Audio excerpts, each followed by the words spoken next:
Good afternoon, everybody. I'm Mary Jo Coulehan, and I'm the Executive Director of the Pagosa Springs Area Chamber of Commerce. We're here for our Wednesday live stream. And boy, this week, once again, we have a lot of new information for you. So please tune in. Our guest today is Meg Wempe, who is the Executive Director of the Sisson Memorial Library. And, I would think that the library would be open even with the new orders, but that it is not. So Meg's going to talk about what services they do have, especially for you parents that have children at home, and what some of those programs might be to help you out. In the meantime, I do want to say I have some very exciting news. Well, some's exciting, some's not so exciting. I do have some information, though, from the town council meeting last night. The bad news is the parade is canceled. Chances are very slim that CDOT is going to be able to give us a permit for the highway because of the orders that are in place specifically for no parades, no events like that. So the parade has been canceled. The other part of the 4th of July activities that have been canceled is the carnival. The director of the carnival the owner feels that he really can't make that happen this year, and understandably so. The good news, however, is that the Chamber of Commerce was given a grant, so to speak, from the town of Pagosa Springs to move forward with the Arts and Crafts Festival. Now, several people have asked me, why would that be? And we feel that the vendors can be distanced much better than anything else that can be out there, similar to the farmers markets, which are open. And so we'll be able to distance the vendors even more than they are right now. Right now, they are 12 by 12 spaces. So the 6-foot distancing is already in effect. However, if we increase that space, then we are also able to increase or alleviate the fear of people being a little bit too close together if there's one booth right next to the other. So we are going to be able, right now, we believe, to have the event in Town Park and the athletic field taking the place of the carnival during the day. The festival will run the 3rd, 4th, and 5th of July. We are very excited that the town trusts us to put this event on safely with some social distancing in practice. And so we are just thrilled that we are going to move forward with this. We're happy for our vendors. We're happy for our locals and the visitors that there will be something over the 4th of July. The fireworks are still on, they're still planning them. I'm so excited as I look out my window. We have some rain going on, so it's great. Keep praying for rain so that we stay in an early fire ban restriction and that doesn't increase. So fireworks pretty much will be contingent, not on COVID, but because of the fire ban. So please pay attention to the information that comes out, and let's hope for some rain. The other thing that is really important before Meg comes on is that the governor is releasing the transition from safer at home to safer at home in the vast, great outdoors.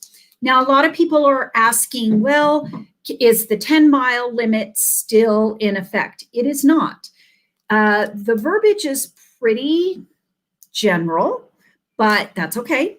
It does say, use your best knowledge and practices. We, as a community, are encouraging people to, as always, leave no trace when they are out in our backcountry. But what's important is that, other people in the state of Colorado and other areas are going to come to Pagosa. We see them here now, and we want them to be safe. We want them to practice safe practices. We want our locals to practice safe practices. That means masking up when you go out, even when you go to a dinner. Mask up until you get to the restaurant and are seated. Again, my mask protects you, your mask protects me. So keep that in mind when you're out. It's not just social distancing. We have some posters that we are handing out to our business community that ask people to be a community partner. With that, that means, again, whether you're a local or a visitor, please, when you're out and about in our community, we've been very lucky as a community. We've had 8 cases since the beginning of April or the mid of April, and we've been steady since then. So we want to continue to be like that. There have been some cases just discovered in Durango. Most of those cases were from out of the community. Those of you who are visiting us, please keep our community safe. And so as a community partner, that also means adhering to the guidelines that the business has set in place. So if they ask you to mask up, please mask up. That also means to pay attention to social distancing still. Please continue to do that. So it's important that we follow these regulations, that we continue to be a safe community. In our business survey, that is clearly what the businesses were concerned about. And so as a business, make sure that you have safeguards in place to make sure that our locals and our visitors are practicing safe and healthy protocols so that we remain a safe community and we don't have a spike in cases for COVID. So those are some of the really important things that I want to mention this week.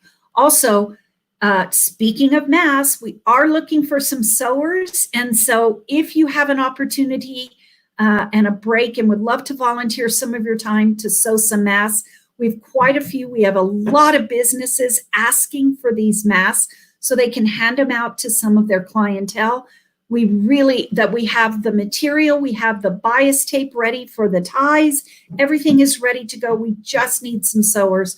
So if you can find it in your heart and your time to sew some masks, we would really, really appreciate it. So contact us at the Chamber, 264-2360, and we've got the packages ready for you to go. How about we talk to Meg Wempe right now?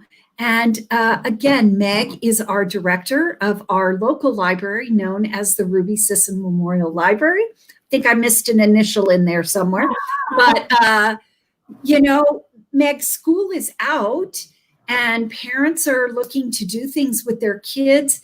And just because the front doors aren't open doesn't mean the library isn't working and effective for our community. Why don't you share some stuff with us right now? Sure, I'd love to, and thank you so much for the invite. It's great to be on here. I'm happy to be on Mary Jo Live. So yes, summer is out, which means we have started our summer reading program, and our summer reading program is for all ages. And there are different ways to participate in it. If you would like a physical copy of the booklets with the different challenges, then we will have it outside the library Monday through Friday from 10 to 3. It's also available on our website, as you can see there. It's pagosalibrary.org/summer reading. It's summer-reading. So you can get registered, and you can also see the packet from there. And again, it's for all ages. So from 1 day old to 101 years old, we hope that lots of people will participate there. And so that's one thing that we're doing. We also, of course, are continuing. We have lots of different virtual programs every Tuesday, for example, for teens and young adults. We have our Dungeons and Dragons, which is on Tuesday at 2 p.m., and that's done through Zoom. We have a Lego contest that's coming up in a couple of weeks. The Lego contest is one of the events that we have a couple times a year, and we have a lot of people participate in it. Of all ages, which is always exciting to me to see that we have little kids who are doing it, but there's also adult entries. So it's great. This year it will be a little different because, again, the library is not open to the general public. So instead of bringing in your Lego creation, what we're asking is for people to take a picture of it and either submit it to us by email, theruby@pagosalibrary.org, or on our Facebook page. More information about the Lego contest is on that same summer reading tab or that summer reading address that was shared a little earlier. So we do have a lot that's going on in terms of kind of virtual programs and different things like that, as well as there will be weekly challenges in the paper We're trying to kind of reach people in different ways because we know not everybody can be on a Zoom call or not everybody has internet. But so in the paper, there'll be a weekly challenge, which is a little bit different than the challenges in the summer reading packet. But that will be, in addition to in the paper, it will also be on Cable's community calendar, so people can listen for those challenges. And once you complete it, you will let us know, again, either by giving us a call at 264-2209, or you can email that to us. And there'll be one drawing a week. After you've done 5 challenges, you'll be put into a drawing. This year, we've done prizes a little differently. We have actually purchased some different gift certificates from local businesses. We know that oftentimes different businesses around the, I see Mary Jo like that. Lots of times these local businesses are asked for different, types of fundraising or sponsorships or any number of things. And we thought that this was one small way that instead of us asking them to give us stuff, we're actually purchasing things this year in our small way to try and help the community, because we do know that these are hard times. So again, we have a lot going on in terms of kind of summer reading starting and the Lego contest and just a lot of different things there. Wow, it sure sounds like, almost business as usual, but not quite. But Meg, if I want to borrow a book or I want to return a book, do I have that capability? Yes, absolutely. So we are accepting returns at any time at the library. You can just use the regular drop box that's outside. We are still asking that people do not use the drop box that's uptown by City Market, simply because that's connected to the courier, which is mostly still suspended. Okay. In terms of getting items from our library, because again, we can't really get stuff from other places so much, so that's starting to, well, we'll see what's going to go on with that. But if you are interested in getting an item or items from our library, you can give us a call or you can go ahead and request them. We are pulling holds twice a day. And then we're doing curbside pickup Monday through Friday from 10 a.m. until 3 p.m. If for some reason those hours just simply don't work or you can't send anybody down to get them, give us a call. We'll try and figure something out that'll work, because we recognize that things are kind of a little more limited now, and we certainly still want to help people get what they need out of the library. If you don't have specific items that you want, but you just want some, I don't know, rom-com DVDs, just call and let us know that, and we'll just pull some for you and get them checked out, and then we'll bring them outside. And you can either give us a call when you're in the parking lot and we'll bring them out, or if you don't carry around a cell phone, you can certainly give us a call before you leave your home, and we'll just kind of keep an eye out for you, or you can knock on the front door. Wow, good service. That's fabulous. Thank you so much. People are loving the curbside so much that I think it might be around for a little while. We're not going to let go of it. I don't know. I'm getting used to the restaurant takeout myself as well. Yeah, I was pretty thrilled. It was definitely very used. So we started doing that on May 4th, so almost a month now. And we gather a lot of statistics, and we do that at the beginning of the month. So a couple of days ago, I looked to see how many items had been checked out in May, and there were just 8 shy of 4,000. So we had 3,992 items checked out, and I thought, wow, people are using the curbside. I checked one out. I did good. Yeah. And we are also, at this time, we're doing very limited computer use by appointment. We are asking that people wear a mask. We are doing that Monday through Friday from 10 to 2. Generally, people are getting 45-minute slots, but if you need a little longer to complete an application or file for unemployment or whatever you might be needing to do, we also have an hour and 45-minute slots. And that's simply so we have lots of time to clean in between uses. Again, we are asking that people wear a mask. You can either give us a call at the library or you can email us to kind of get on that schedule. Again, we know that people need to use computers and that not everybody has it at home. So we're happy to provide that service too. Great. Well, thank you so much. You don't, the saying, you don't know what you have until it's gone. And, the library is just one of those we take for granted, that we can just drive up and use the services or use the computer or whatever it might be. And so the efforts that you and your staff have contributed to this time of difficulty has just been great. So thank you all so much. We really appreciate it. And the other part that the library has been integral in is our census.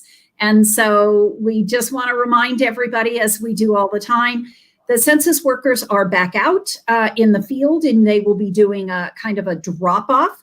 So they will be just taking information, dropping it off at your doorstep, because so many of us have PO boxes, so we haven't gotten our invitation. Please make sure that you fill out your census. It is absolutely critical that our county gets the funding that we need and we deserve. So we can't do that without the residents' participation in the 2020 census. You're going to hear me like a broken record for the next month. So please, everybody, fill out your 2020 census. We greatly appreciate it.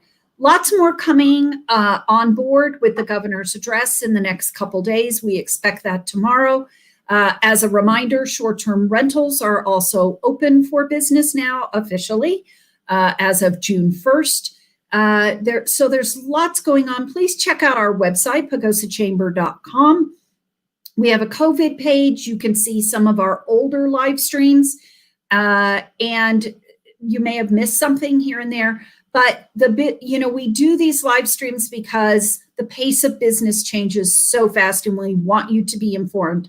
Our phones have been ringing off the hook today about the 4th of July. You can spread the word. This is what we know. And just keep informed. And thank you so much for joining us.